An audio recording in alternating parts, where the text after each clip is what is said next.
The doors of the commercial shuttle hissed open, releasing a wave of recycled air into the crowded docking bay of Orbital Station Valara 9.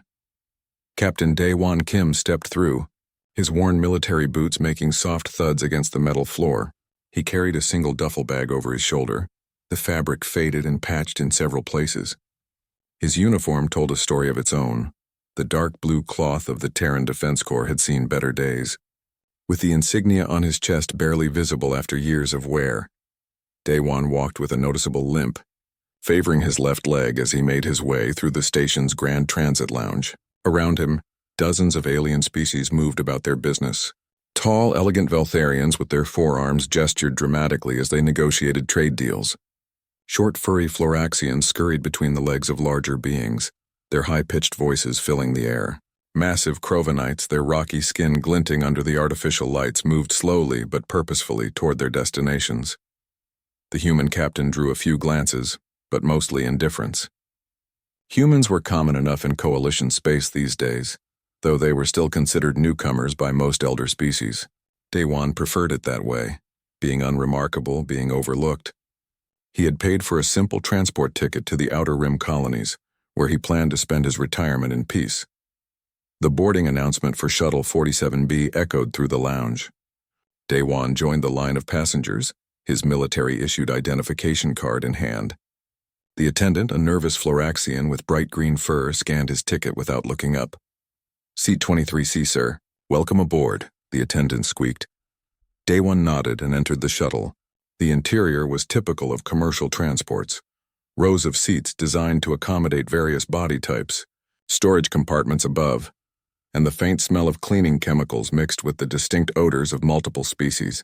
He found his assigned seat near the middle of the cabin, beside a window that showed the vast darkness of space beyond. As he moved to sit down, a sharp voice cut through the ambient noise. "Stop right there, human." Daewon turned. A Veltharian ambassador stood in the aisle, his crystalline skin shimmering with shades of purple and blue that indicated displeasure. The alien's forearms were crossed in a posture of authority, and his large eyes fixed on Daewon with obvious contempt. "Yes?" Daewon asked quietly. "That seat is too close to my delegation," the Veltharian said, his voice loud enough that other passengers turned to watch.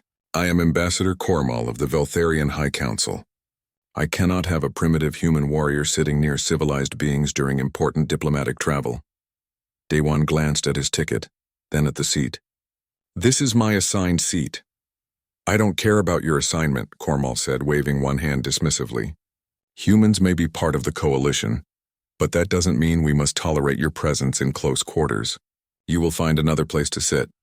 The shuttle attendant, the same green-furred Floraxian from the entrance, rushed over with her tablet clutched in her small paws.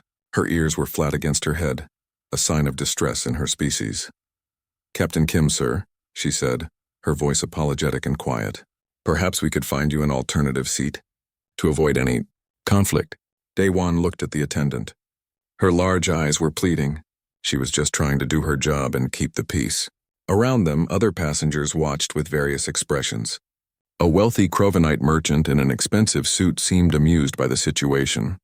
A silicate scholar, her crystalline body refracting light into rainbow patterns, looked on with academic interest but no concern. Near the back of the cabin, a young human woman had stopped putting away her bag. Her name tag identified her as Jia Park, civilian engineer. Her hands gripped the overhead compartment so tightly her knuckles had turned white, and her jaw was clenched. But she said nothing, and neither did any other passenger. "Where would you like me to go?" Daewon asked the attendant calmly. The cargo bay has some space," she stammered. "It's not comfortable, but there are emergency seats back there." "I'm so sorry, sir. I just don't want any trouble." Ambassador Kormal made a satisfied sound. "See? Even your own kind knows when to recognize superior authority. Humans should be grateful they're allowed on Coalition vessels at all." Daewon said nothing. He simply picked up his duffel bag, adjusted it on his shoulder, and turned toward the rear of the shuttle.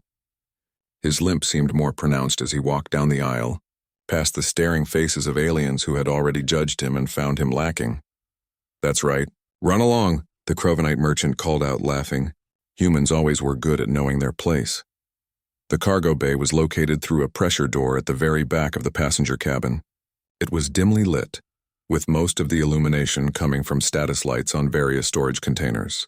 The air was colder here, and the sound of the shuttle's engines was much louder.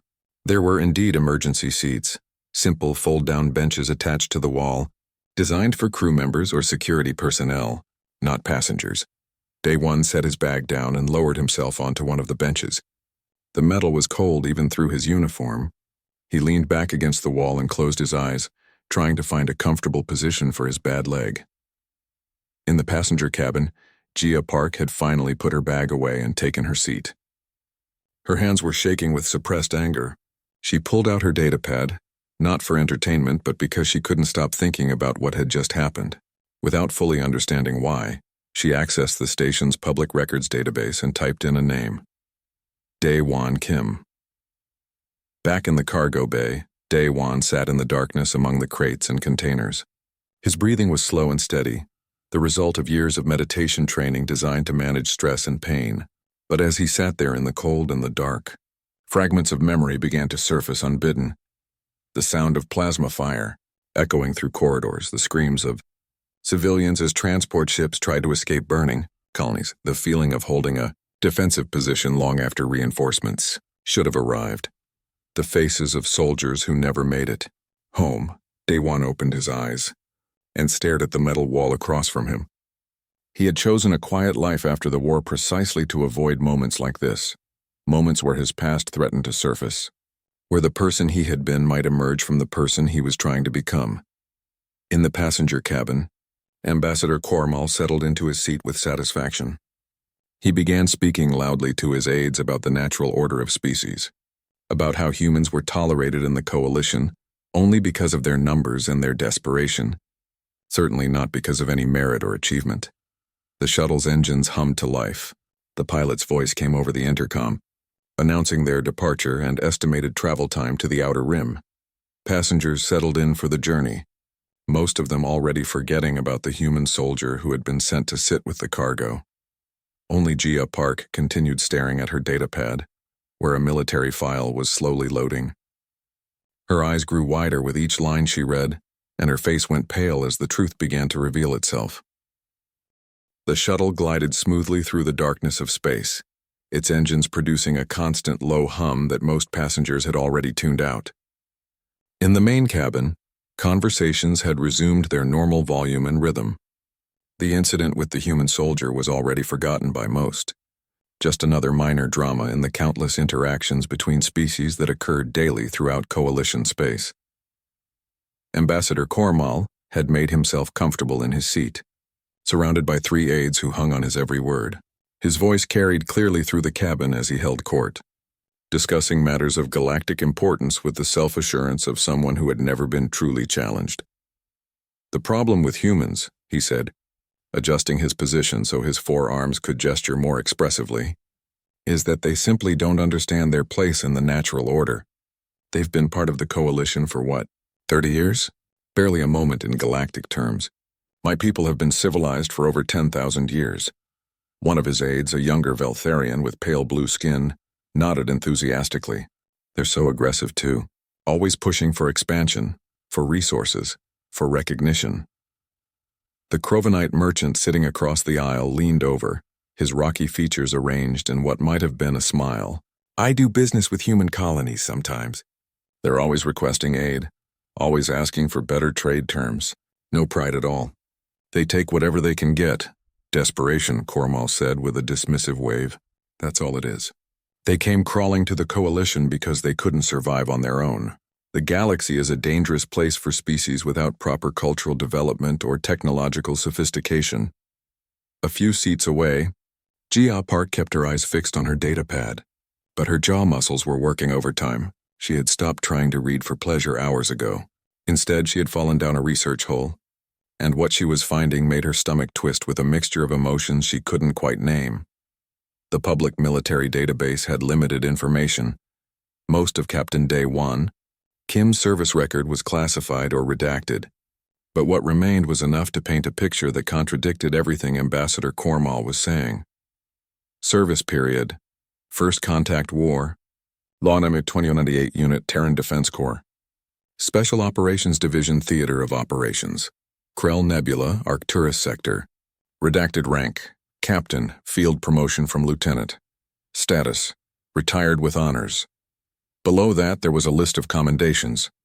Most of the details were blocked, showing only dates and classification levels. But one citation was fully public, and Gia had read it 3 times already.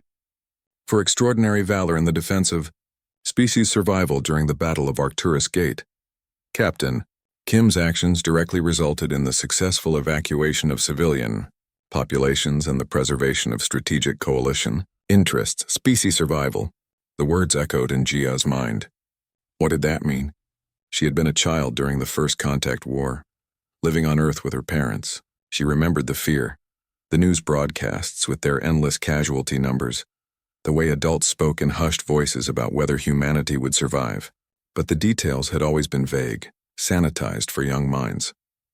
She initiated a new search looking for information about the First Contact War itself. The results were more accessible, history rather than classified military records. Gia began reading, her finger scrolling slowly through the text.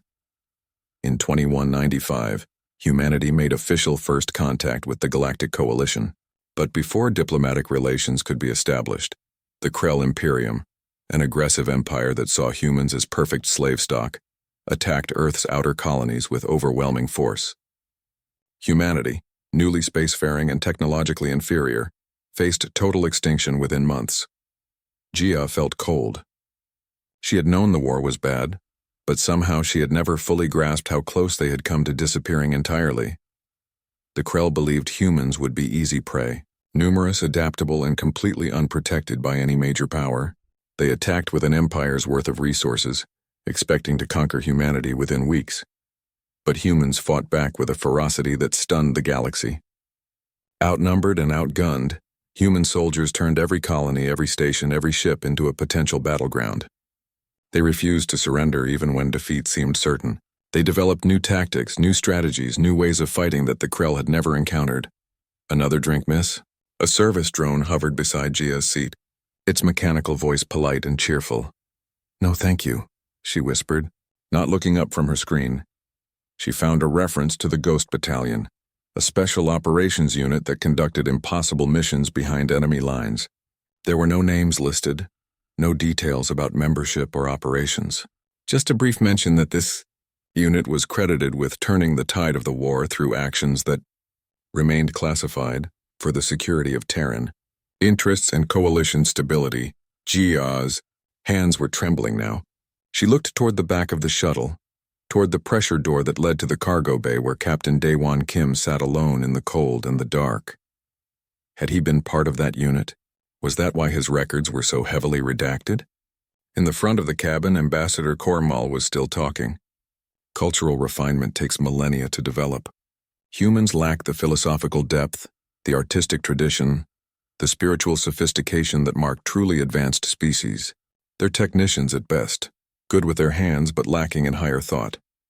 The silicate scholar who had been quiet until now finally spoke. Her voice had a musical quality like wind chimes in a breeze. I find human literature quite fascinating, actually. Their concept of tragedy, their exploration of existential themes. Entertainment, Kormal interrupted. Every species can tell stories. That doesn't indicate advancement. Real culture is about understanding one's place in the cosmic order, about achieving harmony with the universe. Humans are too chaotic, too emotional, too violent. Gia wanted to scream. She wanted to stand up and tell the ambassador exactly what she thought of his cosmic order. But she was just a civilian engineer, traveling to her new job assignment. What could she say that would matter to someone like him? Instead, she continued reading. She found casualty statistics. Over 2 million human military personnel killed in action during 3 years of war. 15 colonies completely destroyed. 42 stations reduced to debris. The numbers were staggering. And then she found something else. A news archive from the end of the war when the coalition finally intervened and forced a ceasefire. The article quoted a Krell military commander who had survived the conflict. We did not lose to humans because they were stronger or smarter. We lost because they refused to accept that they could lose. Every battle, every ship, every soldier, they fought as if the survival of their entire species depended on that single moment. Because it did, and they knew it. Gia set down her datapad and stared out the window at the stars rushing past. Captain Kim had lived through that. He had fought in a war where losing meant the extinction of everyone he knew, everyone he loved, his entire species erased from existence, and then, 30 years later, he had quietly accepted being sent to sit in a cargo bay because an ambassador found his presence offensive. The shuttle's AI suddenly broadcast an alert, the sound cutting through all conversation. Attention passengers and crew. This vessel is now passing through Sector 779, where increased pirate activity has been reported in recent weeks. This is a routine advisory. Coalition patrol ships monitor this region regularly. There is no cause for alarm. The cabin fell silent for a moment. Then nervous chatter began, passengers reassuring each other that everything was fine, that pirates rarely attacked registered commercial vessels, that the Coalition Navy kept the trade routes safe. Ambassador Kormal laughed, a sound like crystal bells. See, this is why humans are still considered primitives. They hear the word pirate and probably start reaching for weapons. Civilized species understand that the rule of law protects us. Violence is a relic of barbaric times. In the cargo bay, Daewon Kim opened his eyes. He had heard the announcement. He had also noticed something the AI hadn't mentioned, the slight change in the engine's vibration pattern, the way the shuttle's trajectory had shifted almost imperceptibly. He sat up straighter, his hand moving unconsciously to his duffel bag. At the front of the shuttle near the pilot's cabin, an Altherian co-pilot was reviewing the passenger manifest during the routine security check, prompted by entering the pirate activity zone. His scaled fingers scrolled through the names until they stopped on one particular entry. Captain Daewon Kim, Terran Defense Corps, retired. The Altherian's vertical pupils dilated. His breathing quickened. He looked at the name again, then accessed a secondary database, one that required military clearance to view. The file that appeared made his blood run cold. By the twin suns, he whispered to himself. That's him. That's the ghost. He stood up from his station and moved toward the passenger cabin, his mind racing. He had to verify this. He had to know if the legend sitting in their cargo bay was real. The Altherian co-pilot never made it to the passenger cabin. The shuttle lurched violently, throwing passengers against their restraints. Emergency lights flashed red throughout the vessel as alarms began screaming. The smooth hum of engines suddenly transformed into a grinding, protesting roar as the ship was forcibly pulled from its hyperspace trajectory. Attention all passengers. The pilot's voice came over the intercom, strained and tight with stress. We are experiencing an emergency situation. Remain seated and the transmission cut off with a burst of static. Through the windows, passengers could see why. 3 ships had appeared around them, dark and predatory, their hulls painted in mismatched colors and bearing no official markings. They were smaller than the commercial shuttle, but heavily armed, with weapons ports glowing an angry red. Pirates, someone whispered, and the word rippled through the cabin like a shockwave. Ambassador Kormal's crystalline face had lost some of its color. This is impossible. Coalition patrol routes are supposed to be safe. We have diplomatic immunity. We have... A massive jolt cut him off as a magnetic grapple latched onto the shuttle's hull. Then another, and another. The commercial vessel was caught like an insect in a web, unable to break free or maneuver. In the cargo bay, Daewon braced himself against the wall as the shuttle shook. He had already opened his duffel bag and removed a small black case. His fingers moved with practiced efficiency, entering a code on the case's biometric lock. Inside were items he had hoped never to use again. Military-grade combat stimulants, a compact energy weapon with its power cells, and a small earpiece communicator. He inserted the earpiece and tapped it twice. The device came to life, scanning local communication frequencies. Almost immediately he heard voices speaking in a pidgin mix of languages common among spacer criminals. Clean boarding. They're not going anywhere. How many passengers?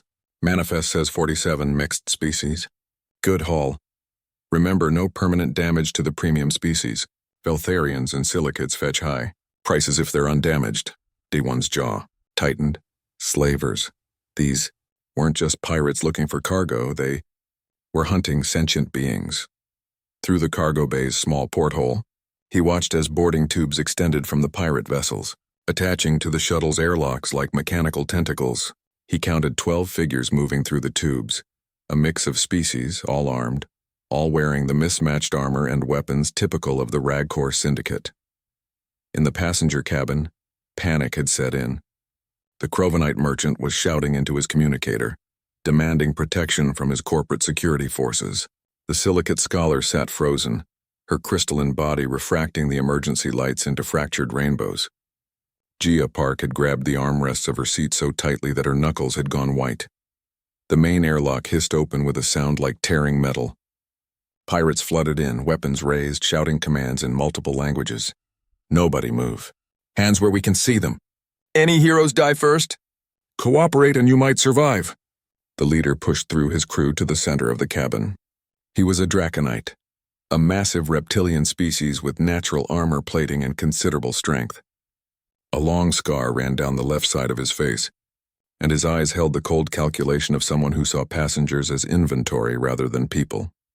I am Vex, he announced, his voice a deep rumble that seemed to vibrate through the floor. This shuttle and everything on it now belongs to the Ragcore Syndicate. You will all remain calm and follow instructions. Resistance will be met with violence. 2 pirates moved down the aisle, scanning passengers with handheld devices that assessed species, health, and market value. When they reached Ambassador Cormal, they paused. Premium stock, one of them said, grinning to show pointed teeth. Veltharian diplomat. This one's worth at least 50,000 credits. Cormal tried to maintain his dignity even as his voice shook. I am an ambassador of the Veltharian High Council. I have diplomatic immunity under coalition law. If you harm me, you will face the full military might of... Vex backhanded him casually, sending the ambassador sprawling across his seat. I don't care about your laws or your councils. Out here, the only law is profit. Secure him. Pirates moved to restrain Cormal and his aides. Other passengers who tried to protest or move were shoved back into their seats. The Crovenite merchant attempted to offer a bribe, his voice rising with desperation as he listed the credits he could transfer immediately. We'll take your credits and sell you, Vex told him. Rocky species like yours are popular in construction slave markets. Gia watched it all with mounting horror. This couldn't be happening. Things like this weren't supposed to happen on registered commercial routes. The coalition was supposed to protect them. Where were the patrol ships? Where was the help? 2 pirates headed toward the rear of the shuttle, toward the cargo bay. One of them was laughing, saying something about checking for additional valuables. They entered the code on the pressure door and it hissed open.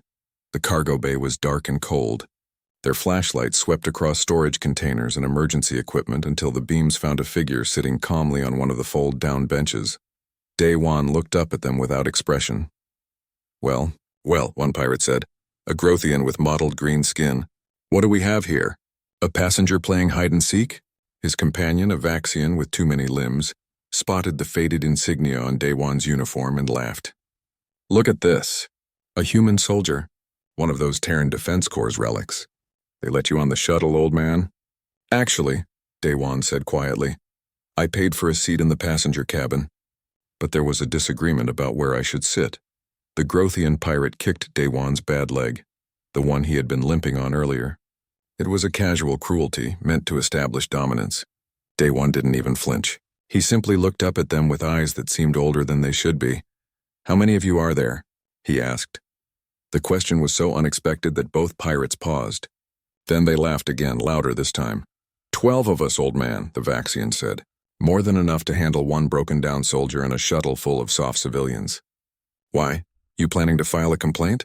Day-Wan slowly stood up, his movements careful and measured. The pirates watched him with amusement rather than concern. To them, he was just an old human with a limp, no threat at all. 12, Day-Wan repeated, almost to himself. He looked at each pirate in turn, his gaze calculating distances, weapons, armor gaps, reaction times. Then he said something that made the temperature in the cargo bay seem to drop. That's unfortunate. For you. The Grothian frowned. What did you...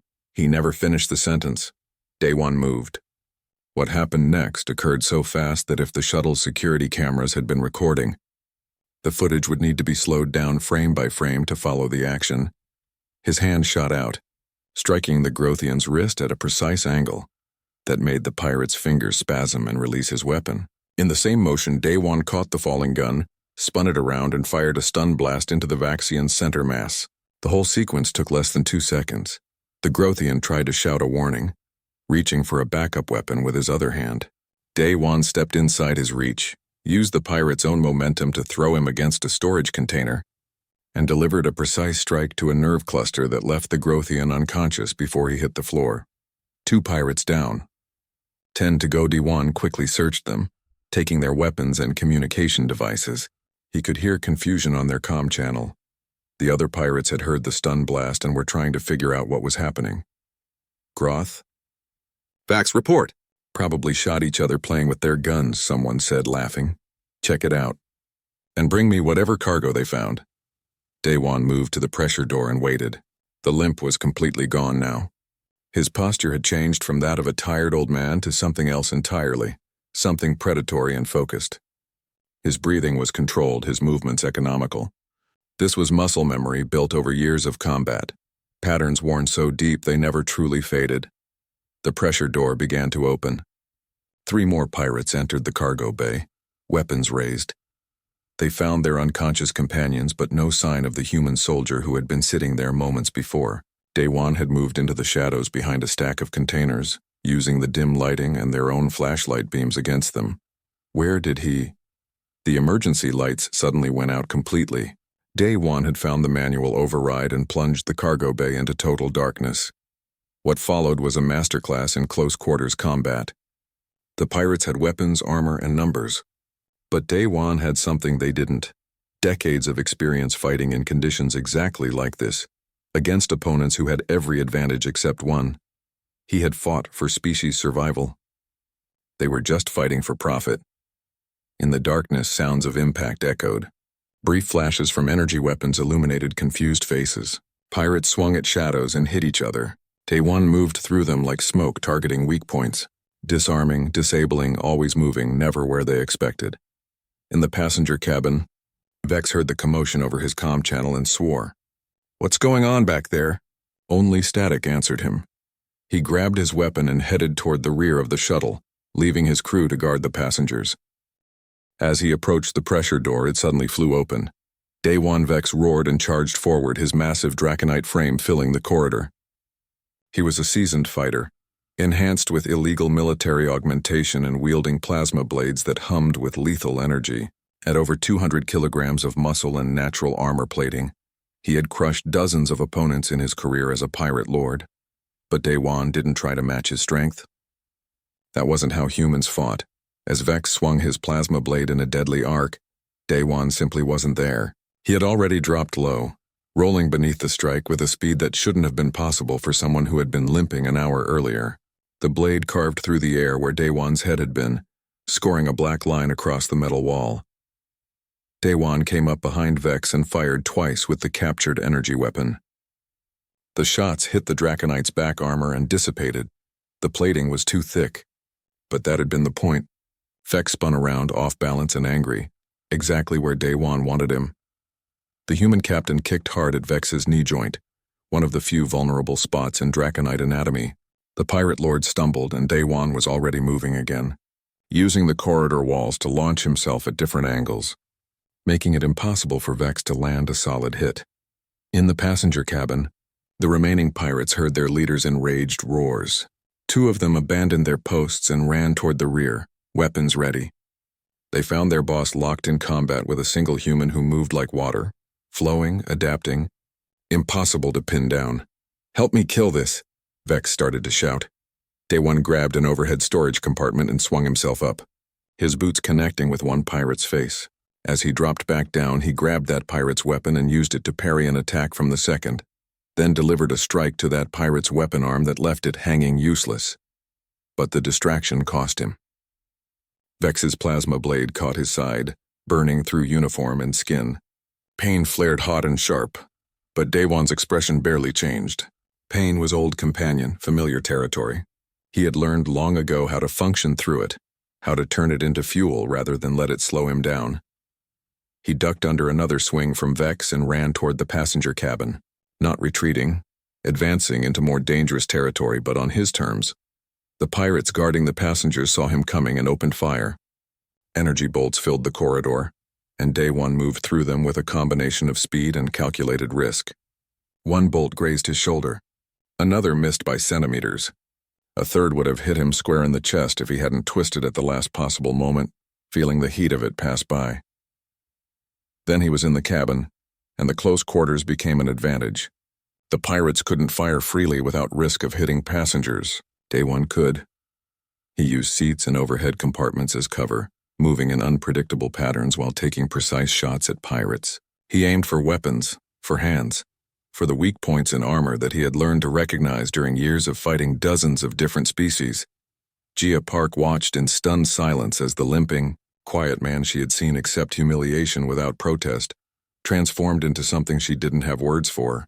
Every movement was efficient, purposeful, deadly. He wasn't fighting with rage or desperation.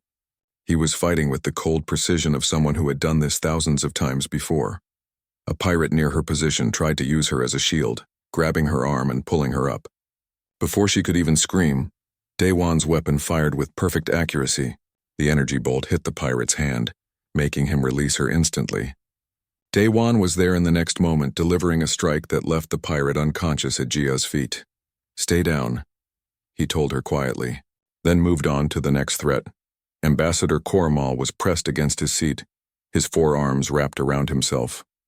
He watched Day One fight with something like terror in his eyes. This wasn't possible. Humans were primitive, weak, barely tolerated in civilized space. They weren't supposed to be able to do this. Vex had recovered and charged into the passenger cabin, fury overwhelming tactical sense. "I'll tear you apart, human." The fight that followed was brutal. Vex was stronger. Each blow he landed could have shattered bones. But Day One was faster and smarter.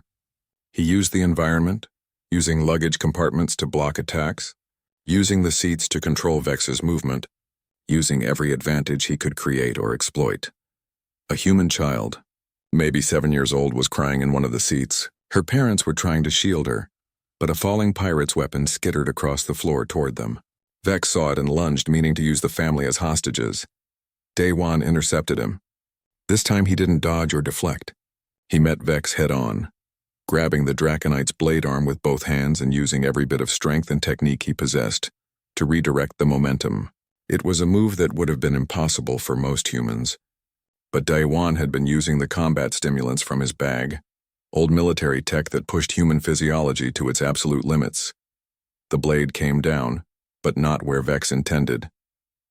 It buried itself in the floor plating, and before Vex could pull it free, Day One delivered a series of precise strikes to nerve clusters along the Draconite's neck and shoulder.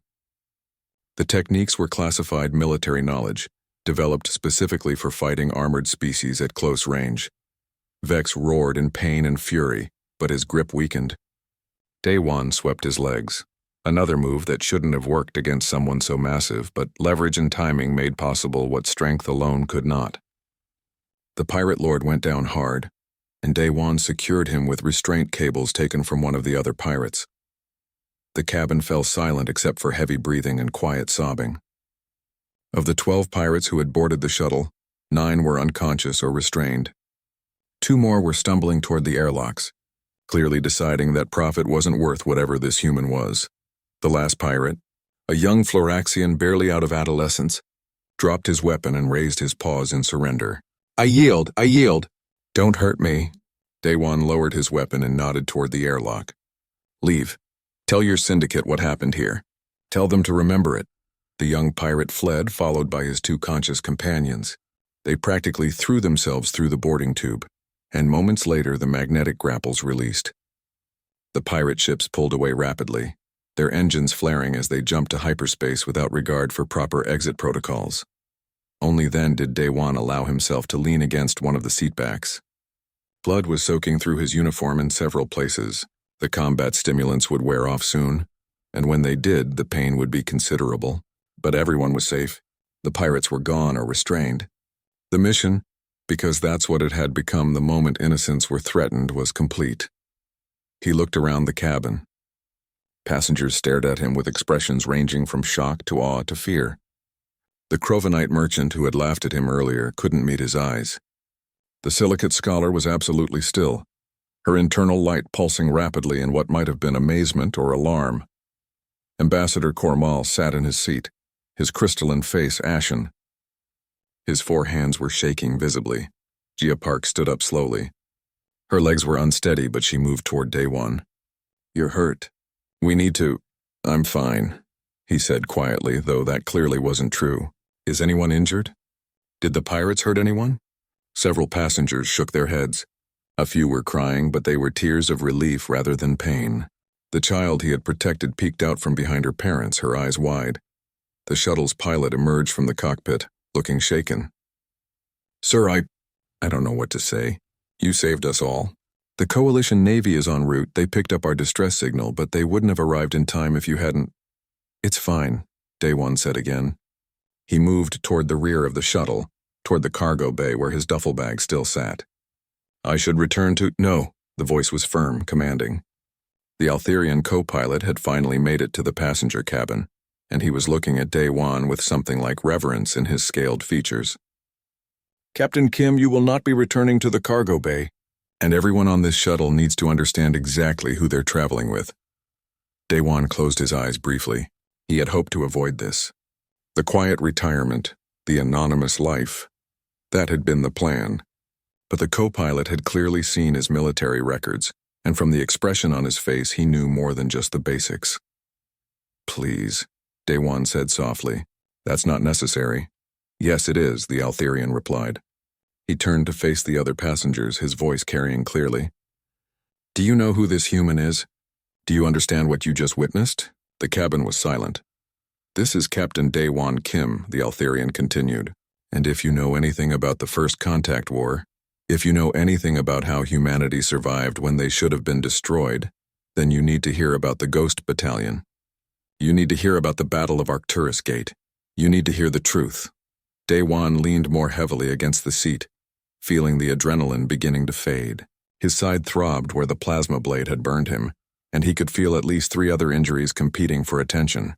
But as the Altherian began to speak, as the truth he had tried to leave behind began to surface, all he could do was close his eyes and— The shuttle drifted through space at reduced speed, its emergency systems engaged while awaiting Coalition Navy escort.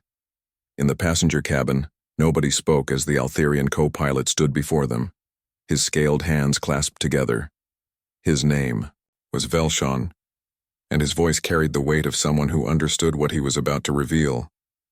30 years ago, Velshon began, humanity made first contact with the Galactic Coalition. What most people don't remember or never knew is that first contact almost became humanity's last contact. We failed them. All of us. Ambassador Kormal stirred in his seat, some of his composure returning.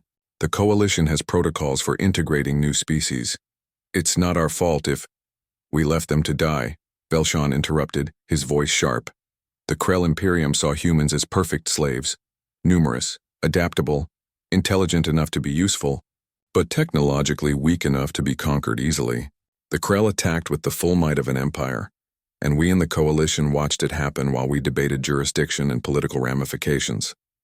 He paused, looking around the cabin. "I was a young officer in the Coalition Navy then.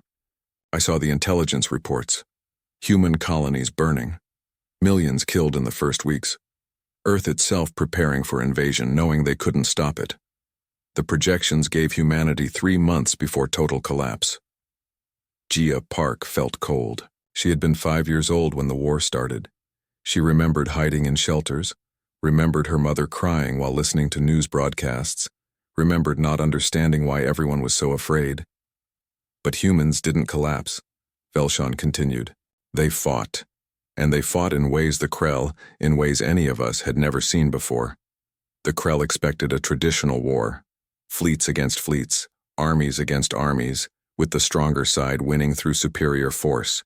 That's how civilized species fight." He looked directly at Daewon, who stood silent and pale against the wall, holding pressure bandages against his wounds. Humans didn't fight a civilized war. They fought a survival war. Every colony became a fortress. Every ship became a weapon. Every soldier became a tactical problem the Krell couldn't solve. When the Krell took a station, humans would retake it or destroy it entirely rather than let the enemy hold it. When outgunned in space, Human pilots would ram enemy vessels. When surrounded, human soldiers would fight to the last person, making the Krell pay in blood for every meter of ground. The silicate scholar spoke up, her voice uncertain. But surely tactical sacrifices happen in all wars. Not like this, Velshan said quietly. The Krell were fighting for conquest and profit. Humans were fighting for the survival of their species. That difference, that gulf of motivation, meant everything. A Krell commander would retreat when casualties reached acceptable limits. A human commander would hold position until reinforcements arrived or everyone was dead, because retreat meant their families would be enslaved or killed. He pulled up a holographic display from his wrist communicator. Military maps appeared in the air, showing star systems and battle positions. This is the Krell Nebula Theater, where the war was at its worst. The Krell had captured 15 human colonies and were using them as staging grounds to strike deeper into human space. They had overwhelming numerical superiority, better weapons, better ships, better everything. Except better soldiers. The map zoomed in on a particular system. Arcturus Gate, the strategic choke point that controlled access to Earth and the core human worlds. If the Krell took this position, they could bypass the human defensive lines and attack Earth directly. The Coalition projected the Krell would capture it within a week. They had 3,000 elite shock troops moving in, supported by heavy armor and air superiority. Velshan's voice dropped lower. Humanity sent 33 soldiers to hold it. Shocked silence filled the cabin. Someone whispered, "That's insane." Yes, Velshan agreed. It was insane. It was also all they had. Every other soldier was committed elsewhere, trying to hold back the tide at 100 different points. These 33 were from the Ghost Battalion, a special operations unit created during the war for missions that officially didn't exist, and their commanding officer was Captain Daewon Kim. All eyes turned to Daewon. He didn't look at anyone, his gaze fixed on some point beyond the shuttle's walls. The Ghost Battalion reached Arcturus Gate ahead of the Krell and prepared defensive positions. Velshan continued. Coalition intelligence estimated they would last 6 hours, maybe 12 if they were lucky. The evacuation of civilian populations from the surrounding colonies would take 4 days minimum. The holographic map showed troop movements, defensive positions, kill zones. Gia found herself leaning forward, unable to look away. The Krell arrived with full force. 3,000 against 33. The battle lasted 4 days and 7 hours. The Ghost Battalion held. Kormal's voice was barely a whisper. How? By making every advantage the Krell had into a disadvantage. By knowing the terrain better. By setting traps within traps within traps. By refusing to fight the way the Krell expected. By accepting casualties that would break any other unit and continuing to fight. By doing things that military academies said were impossible. Velshan pulled up combat footage, grainy, chaotic scenes of desperate fighting. The Krell had heavy armor, so humans collapsed tunnel systems on them. The Krell had air superiority, so humans fought from underground and used the Krell's own bombardments to create new defensive positions. The Krell had numbers, so humans hit them from unexpected angles, made them paranoid, made them afraid to advance even when they should have been able to sweep through. He paused the footage on an image of soldiers, human soldiers, their armor scorched and damaged, their faces exhausted beyond measure, but still holding their positions. On the 4th day, Coalition forces finally arrived. We found 2,800 Krell casualties. The defensive position had changed hands 7 times, with humans retaking it every time the Krell thought they'd won. And we found 5 survivors from the Ghost Battalion. Velshan looked at Daewon again. Captain Kim was one of them. He spent 4 days fighting off an army with resources that should have lasted 12 hours.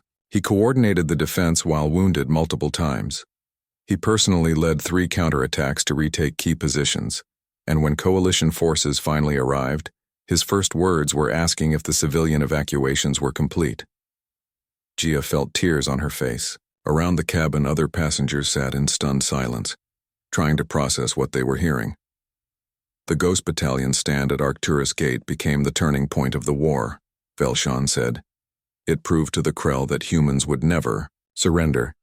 that conquering them would cost more than any potential profit. It bought time for humanity to build more defenses, for the coalition to finally act, for diplomacy to work.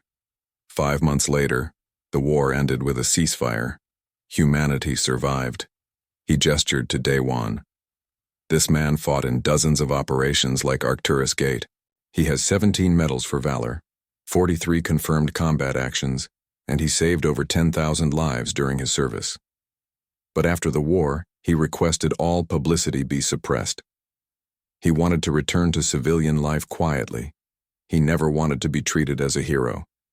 He just wanted his species to survive. Ambassador Kormal slowly stood up. His crystalline features showed shame in a way Jia had never seen before. He walked toward Day-Wan, his 4 arms held in a gesture of respect from his culture. "Captain Kim," he said, his voice thick with emotion, "I owe you an apology that I cannot adequately express. My people never faced extinction. We never had to fight for the right to exist. I judged you based on ignorance and arrogance. I am ashamed." Day-Wan finally looked at him. "You don't need to apologize, Ambassador. You couldn't have known." "I should have known," Kormal insisted. "I should have learned about the species I so quickly judged. I should have understood what humanity endured. Instead, I insulted someone who fought for the very freedoms I take for granted." Other passengers were standing now, some approaching Day-Wan with apologies of their own. The Crovanite merchant couldn't speak, tears streaming down his rocky face. The silicate scholar dimmed her internal light in a gesture of respect. The young child came forward, her parents guiding her, and she offered Day-Wan a small flower she had been carrying. Jia approached last, her datapad in hand. "Captain, I've been reading about the First Contact War since we boarded. I found your citations, your unit history, everything I could access. But I never understood what any of it really meant until now." She held up the datapad showing the research she had compiled. "There are so few records, so few people who know what really happened. The younger generation of humans, we learned that there was a war and we survived, but not the cost. Not what people like you sacrificed." Day-Wan shook his head slowly. "We didn't do it for recognition. We did it because it needed to be done." "I know," Jia said, "but that doesn't mean it shouldn't be remembered. I'm a civilian engineer, but I'm also a storyteller. I document oral histories from colonies, preserving cultural heritage. Would you let me interview you? Let me record what happened? Not for glory, but so humanity never forgets what was sacrificed to survive?" Before Day-Wan could answer, Velshan stepped forward.